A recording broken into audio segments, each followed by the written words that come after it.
Hello everybody and welcome back to World of Warships Legends. My name is Spartan Elite 43 and tonight, it's been a while.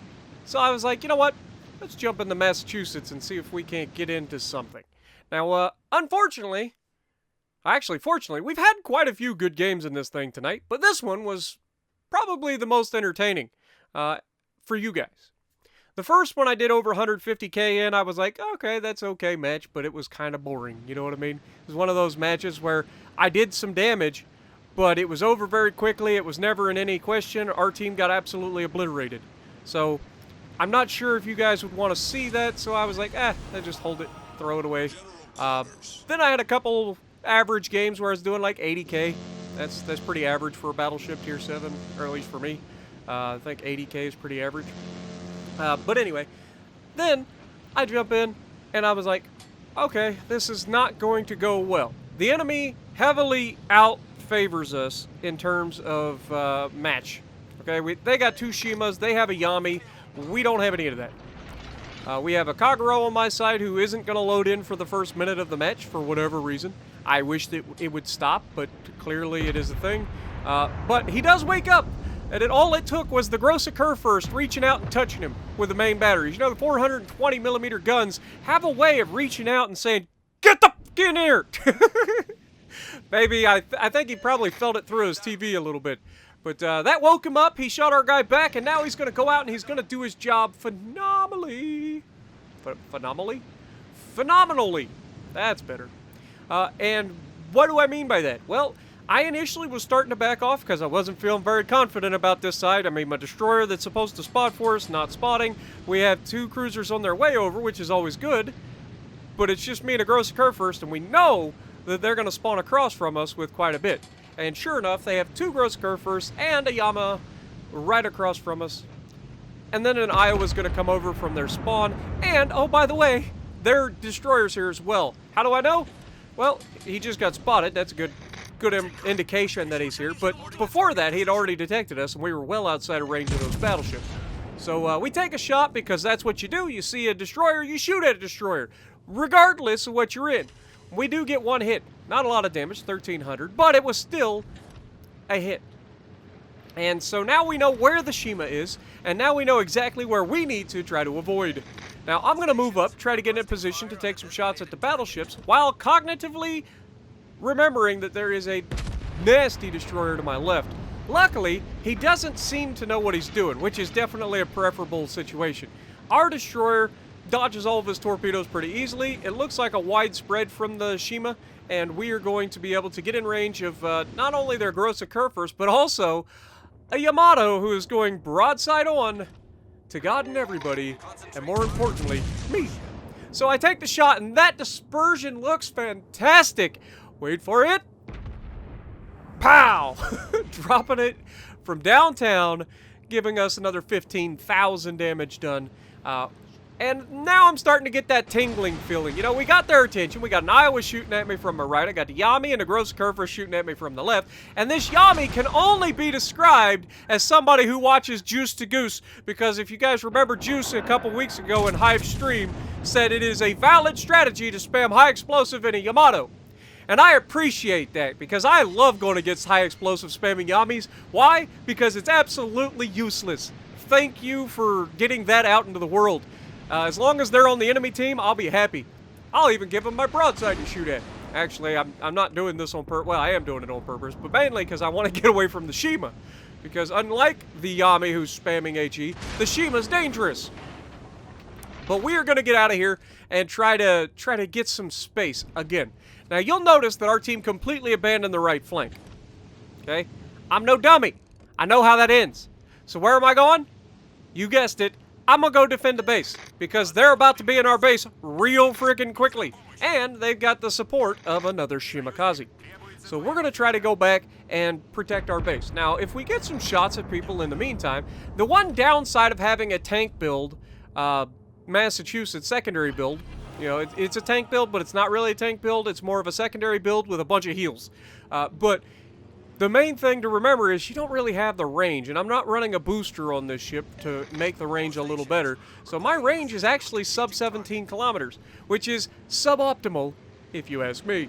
I like to reach out and touch people. And there is a lot of damage that could have been had in this match had I had longer range on my main batteries. Like this Alaska, who's sitting at 18 kilometers, just 1.2 kilometers further than my maximum range. It's unfortunate, because I would have loved to have yoinked that kill and all of that damage. But, alas, we find a Shima. We're going to shoot it. The Shima. Why? Because it's a destroyer. And you always shoot destroyers. Can't stress it enough, folks. Now we take the shot and we don't hit anything. Which is fine. Yes, it sucks at the end of the day. You would love to hit the guy, but every shot that you don't take, you miss.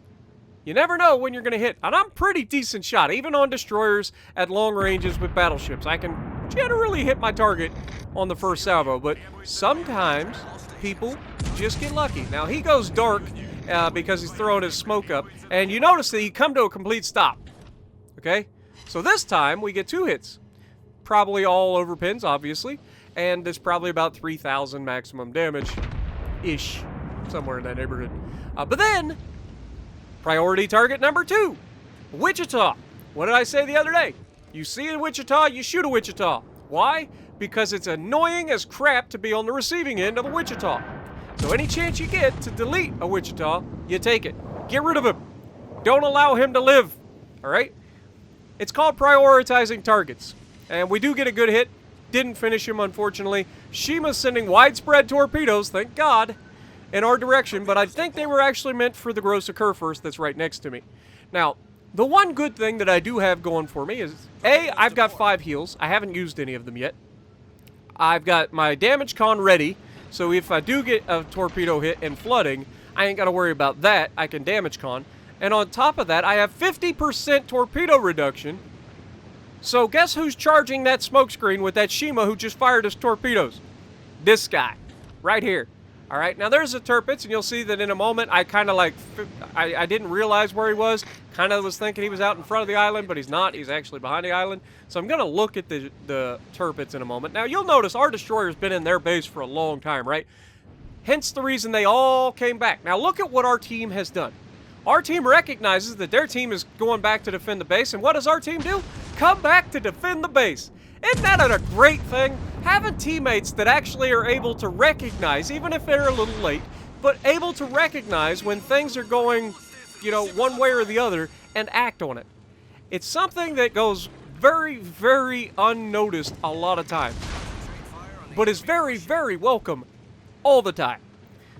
Pay attention to what's going on the map and react accordingly, okay? We had some guys come over to support. We left the entire right flank open, so we all come back to defend the base while our guy's trying to distract, and he's doing a heck of a job over there distracting.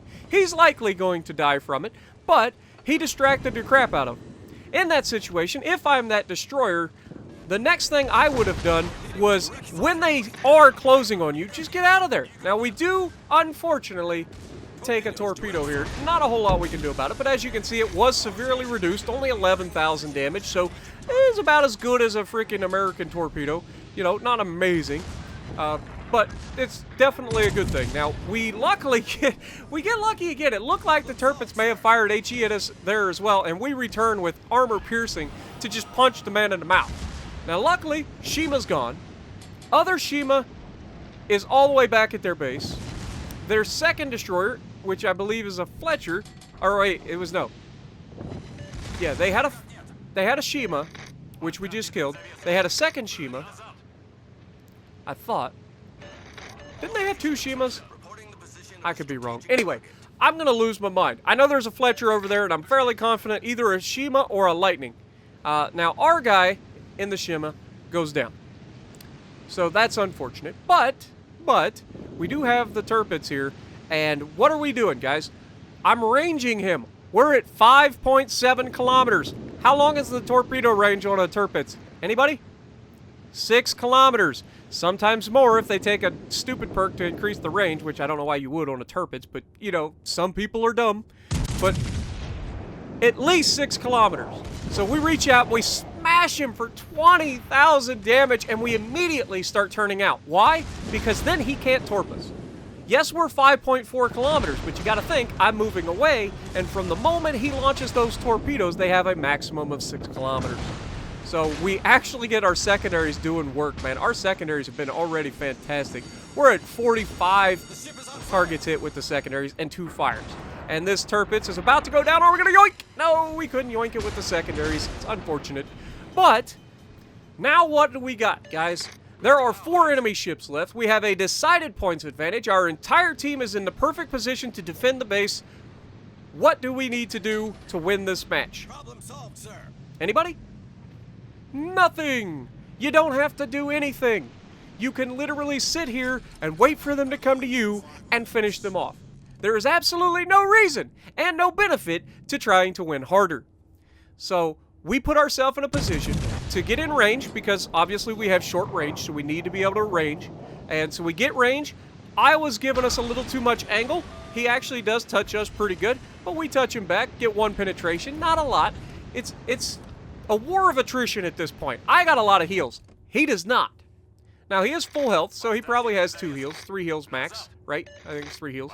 So he'll have 3 heals because he had no damage. However, one of us has turning ability. One of us does not. So I shoot at him. I immediately start angling in. It's a little late for this salvo, but we still get a lot of shatters and bounces off the side armor. Meanwhile, he does not. 10,000 damage in that salvo. And then the Fletcher is spotted, and we got a destroyer smoke screen to my right from my teammate. There's all kinds of badness going on right now, which is definitely not what you want. However, I can't worry about that at the moment. I've got an Iowa, though I am keeping an eye out for the torpedoes while I'm trying to fight this Iowa. And you can see I keep looking ahead of me. Every time I come out from fighting this Iowa, I'm looking around for the torpedoes that I figure were on the way, and sure enough, torpedoes. Luckily, another wide spread, which is preferable. If you're ever in a... I don't know how many times I said preferable. Somebody taking... that'd be a dumb one. What's a challenge that we can do for a trivia question, Spartan, while we're trying to wrap up this battle? One good trivia question. Ooh, I know. I said it recently in a video. Or a stream, one or the other. How many total... Oh, that was a paddling right there. Over 16,000 damage. We're up to 126,000 damage if you haven't noticed. Secondary still pounding away. Still getting fires. And the Shima's spotted. That's not what you want to see right next to you. But luckily, our Kagero, like I said, man is a legend. Doing his job. And so, Fletcher comes out, and I'm assuming torpedoes are on the way. Why would this guy suddenly roll out in front of me? And we do take a bit of a hit there, unfortunately. But again, had to account for torpedoes. We get another smash on this Fletcher.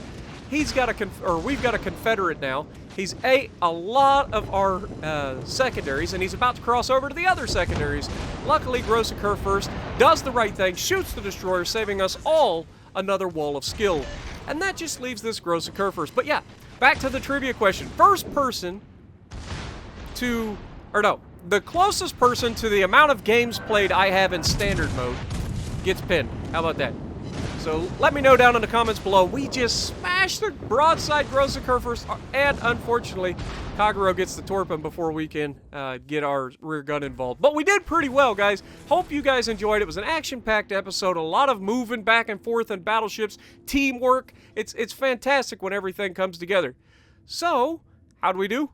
158,000 damage, a Dreadnought Confederate, high caliber, top of the leaderboard, 2,100 base XP. So if you like what I'm doing, punch the like button, leave a comment below, subscribe to the channel if you haven't already, and as always, I will see you in the next video.